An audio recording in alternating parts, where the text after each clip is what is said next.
பாஸ்கா காலம் 6ஆம் வாரம் செவ்வாய்க்கிழமை.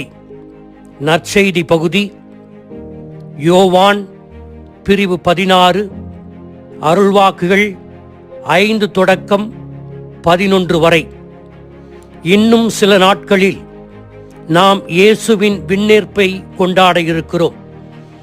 இன்றைய நற்செய்தியில் இயேசு கூறுகிறார், வசனம் 7, நான் போகாவிட்டால் துணையாளர் உங்களிடம் வரமாட்டார், நான் சென்றால்தான் துணையாளர் உங்களிடம் வருவார். அப்படி துணையாளராகிய தூய ஆவியார் உங்களிடம் வரும்போது அவர் இந்த உலகத்திற்கு உணர்த்தப் போகின்ற 3 காரியங்களை பற்றி இயேசு என்று கூறுகிறார். வசனம் 8, 1 பாவத்தை பற்றி, 2 நீதியை பற்றி, 3 நியாய தீர்ப்பை பற்றி. 1 பாவம். முதலில் தூய ஆவியார் நம் பாவ நிலையை உணர்த்துபவர், கண்டிப்பவர்.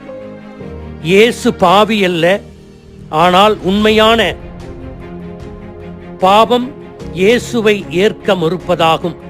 ஒவ்வொரு மதமும் தன்னகத்தே பாவம் என்றால் என்ன என்பதையும் அதற்கு விமோச்சனம் எப்படி அடைய முடியும் என்கின்ற வழியையும் காட்டுகிறது. இந்த உண்மையைத்தான் தூய ஆவியார் கிறிஸ்தவர்களுக்கு உணர்த்துகிறார். கடவுளின் அன்பு, மன்னிப்பு, கடவுளின் இரக்கம், கடவுளின் அருள், இவற்றை நாம் முழுமையாக சார்ந்திருக்கிறோம், கடவுளை முழுமையாக நம்பியிருக்கிறோம் என்பதை உணர்த்துகிறார்.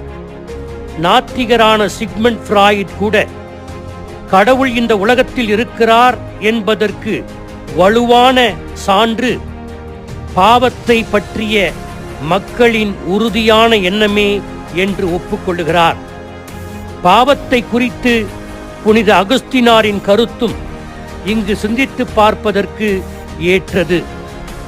வாழ்க்கையின் சிறிய நன்மைகளை நாம் அடைய முயற்சிக்கும் போது, அதுதான் வாழ்க்கையின் முக்கிய இலக்கு என்று மாறும்போதுதான் பாவம் நம்மில் பிறப்பெடுக்கிறது.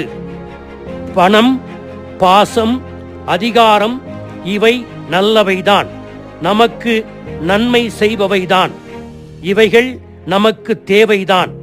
ஆனால் இவைகள்தான் என்னுடைய இலக்கு என்று உயர்ந்த இலக்குகளை புறக்கணிக்கின்ற போதுதான் பாவம் நம்மில் எழுகிறது.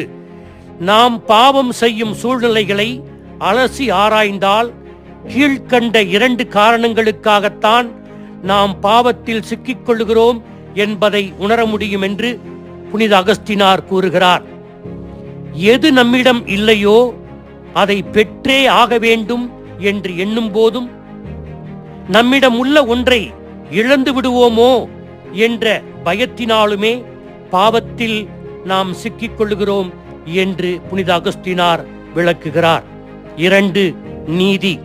இயேசு மீண்டும் உயிர்த்தெழுந்து தன் தந்தையிடம் சென்றது நீதிக்குரிய செயல் என்று தூய ஆவியார் நமக்கு உணர்த்துகிறார். இனி பாலஸ்தீனாவில் கண்ட இயேசுவை நாம் காணப்போவதில்லை, ஆனால் உயிர்த்த இயேசு தன் தந்தையின் வலப்பக்கம் வீற்றிருந்து நம்மோடு நெருங்கி பயணிக்கிறார் என்ற நம்பிக்கையை தூய ஆவியார் நம்மில் தூண்டுகிறார். எனவே நாம் ஒருபோதும் தனியாக இல்லை. இயேசுவின் பிரசன்னம் தூய ஆவியாரால் சாத்தியமாகும். பலிப்பீடத்தில் அப்பத்தையும் திராட்சை ரசத்தையும் இயேசுவின் உடலாக, இரத்தமாக மாற்றுபவர் தூய ஆவியாரே. நற்கருணையில் வீற்றிருக்கும் இயேசுவை, நம்மோடு பயணிக்கும் இயேசுவை நாம் நம்புவோம். 3 தீர்ப்பு.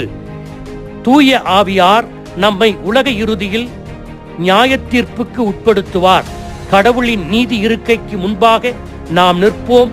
அவருடைய தீர்ப்பு நீதியானவை, நல்லவை, வாழ்வளிப்பவை, அமைதி தருபவை. இந்த 3 செயல்களை நமக்கு தெளிவுபடுத்தும் தூய ஆவியாரால் இயக்கப்பட நாம் அவரை நம்முடைய வாழ்க்கையில் அனுமதிப்போம். ஆமீன்.